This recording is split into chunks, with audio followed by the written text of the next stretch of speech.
Hi കൂട്ടുകാരെ, പത്തിരിയാണ് ഉണ്ടാക്കാൻ പോകുന്നത്. അപ്പം ഞാൻ എൻ്റെ അലുമിനിയത്തിൻ്റെ വലിയ ഉരുളിയാണ് അടുപ്പത്ത് വെച്ചിട്ടുള്ളത്. അതിലേക്ക് 2.5 ഗ്ലാസ് വെള്ളം, വലിയ ഗ്ലാസ്സിന് 2.5 ഗ്ലാസ് വെള്ളം ഒഴിച്ചു കൊടുത്തിട്ടുണ്ട്. ഈ വെള്ളത്തിലേക്ക് ഞാൻ 1 ടീസ്പൂൺ അളവിൽ ഉപ്പിട്ട് കൊടുത്തിട്ടുണ്ട്. ഉപ്പ് പാകത്തിനായിരിക്കാൻ ശ്രദ്ധിക്കണം. കൂടെ തന്നെ 1/2 ടീസ്പൂൺ അളവിൽ വെളിച്ചെണ്ണ കൂടി നമുക്കിതിലേക്ക് ഒഴിച്ചു കൊടുക്കാം. വെള്ളം നല്ല പോലെ വെട്ടി തിളയ്ക്കട്ടെ. ഞാനൊരു 2 ഗ്ലാസ് പൊടിയാണ് എടുത്തിട്ടുള്ളത്, പത്തിരിപ്പൊടിയാണ് എടുത്തിട്ടുള്ളത്. ഇത് കടയിൽ നിന്നും വാങ്ങിക്കുവാൻ കിട്ടും. നല്ല നൈസായ പച്ചരിപ്പൊടിയാണിത്. 2 ഗ്ലാസ് പൊടിക്ക് 2.5 ഗ്ലാസ് വെള്ളമാണ് തിളപ്പിച്ചെടുക്കുന്നത്. നല്ല പോലെ വെട്ടി തിളയ്ക്കട്ടെ. വെള്ളം ഇപ്പോൾ വെട്ടി തിളയ്ക്കാൻ തുടങ്ങി. അപ്പോൾ നമ്മൾ പൊടി ഇങ്ങനെ ഇട്ട് കൊടുത്തിട്ട് നല്ല പോലെ ഇളക്കണം.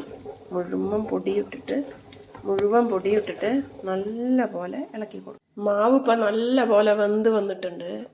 എല്ലാം ഇങ്ങനെ ഇളക്കി കൊടുത്തിട്ടുണ്ട്. ഇനി ഇത് നമുക്കൊരു പ്ലേറ്റിലേക്ക് മാറ്റിയെടുക്കാം, കൊട്ടിക്കൊടുക്കാം. ഇപ്പോൾ ഞാനിത് വലിയൊരു പ്ലേറ്റിലേക്ക് തന്നെ മാറ്റി കൊടുത്തിട്ടുണ്ട്.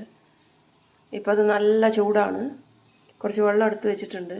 ഇനി ഇത് നമുക്ക് ഈ കയ്യിൽ വെള്ളം ഇങ്ങനെ നനച്ചിട്ട് ഇങ്ങനെ കുഴച്ചെടുക്കാം. നല്ല പോലെ കുഴച്ചെടുക്കണം. ഓരോ സൈഡിൽ നിന്ന് ഇങ്ങനെ കുഴച്ച് ഊരിട്ടണം. ഇപ്പം ഞാനിതിനെ നല്ല പോലെ കുഴച്ചെടുത്തിട്ടുണ്ട്. ഞാൻ ഉരുട്ടിയാണ് കുഴച്ചെടുത്തിട്ടുള്ളത്. നല്ല സ്മൂത്തായി വന്നിട്ടുണ്ട്. എല്ലാം ചൂടോടുകൂടി തന്നെ ഇത് കുഴയ്ക്കണം. ഇപ്പോഴും ഇതിൻ്റെ ചൂട് പോയിട്ടില്ല. ഇനി നമുക്കിതിനെ ചെറിയ ഉരുളകളാക്കാം. ഇങ്ങനെ തൊടുമ്പോൾ കയ്യിൽ ഒട്ടിപ്പിടിക്കൊന്നുമില്ല.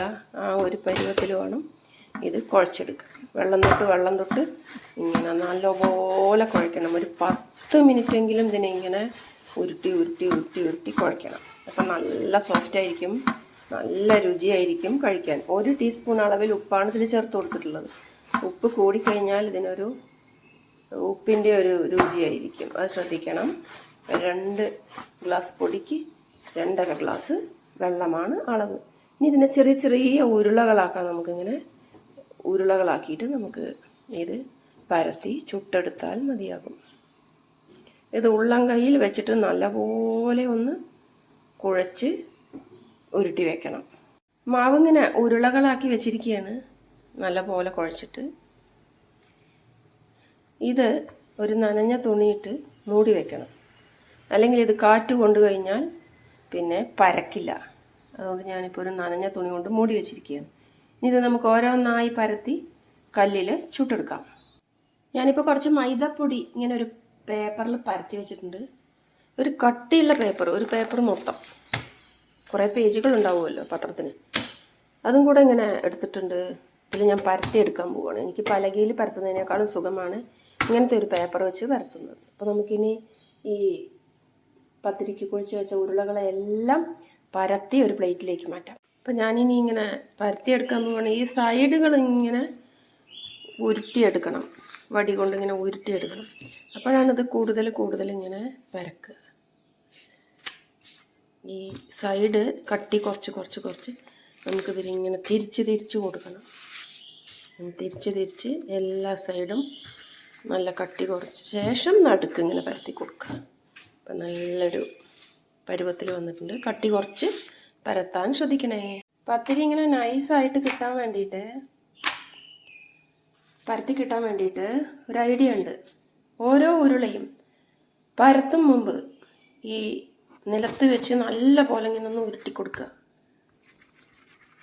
ഇതിൻ്റെ സൈഡൊക്കെ ഇങ്ങനെ ഒന്ന് നല്ല പോലെ ഉരുട്ടി കൊടുത്ത ശേഷം നമുക്കിങ്ങനെ പരത്തിയെടുക്കുമ്പോൾ പൊട്ടിപ്പോവില്ല, സൈഡൊന്നും പൊട്ടിപ്പോവില്ല.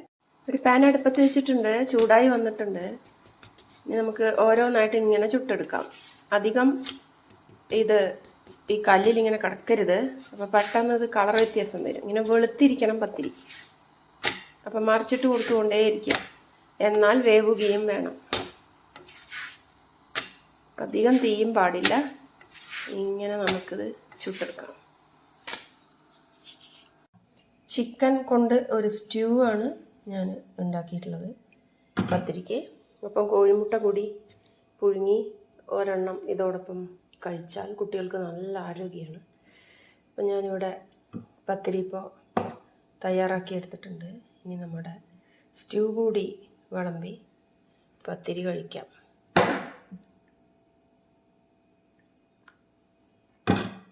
ഇഷ്ടപ്പെട്ടാൽ ലൈക്ക് ചെയ്യൂ, ഷെയർ ചെയ്യൂ, കമൻറ്റ് ചെയ്യൂ, സബ്സ്ക്രൈബും ചെയ്യൂ ചാനൽ.